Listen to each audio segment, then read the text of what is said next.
চলো আজকে তোমাদেরকে ক্লে দিয়ে গাজর বানিয়ে দেখাবো। একদম সহজভাবে তোমরা ঘরে বসে ক্লে দিয়ে গাজর বিভিন্ন শোপিস বানাতে পারবে।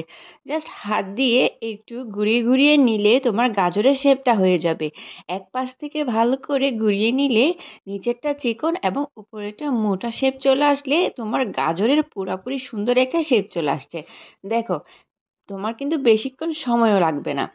এরপর আমি গাজরের শেপটা করে নিয়ে এর উপর আস্তে আস্তে দাগ কেটে নিব, যাতে এটা দেখতে পুরোপুরি গাজরের মতো লাগে এবং রিয়েলিস্টিক লাগে। কোনো প্যারা নেই, জাস্ট একটু চারপাশে উপর নিচে করে কেটে নিবে টুলসগুলো দিয়ে। গাজরের সুন্দর একটা ডিজাইন হয়ে যাবে।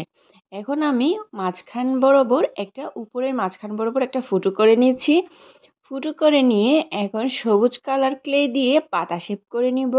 ছোটো ছোটো করে আমি মোট 3টা পাতা শেপ করে নিব। এমন পাতাগুলো এত কিউট হয়েছে, আমার নিজেরই অনেক ভালো লাগছে। মানে এনিমি কার্টুনের মতো সুন্দর কিউট একটা গাজর হয়েছে। তোমরা এটাকে পিছনে ম্যাগনেট ইউজ করে ফ্রিজ ম্যাগনেট হিসেবেও ব্যবহার করতে পারো। দেখো, কথা বলতে বলতে 1 মিনিট 24 সেকেন্ডের মাথায় আমি কিন্তু গাজরটা বানিয়ে ফেলেছি।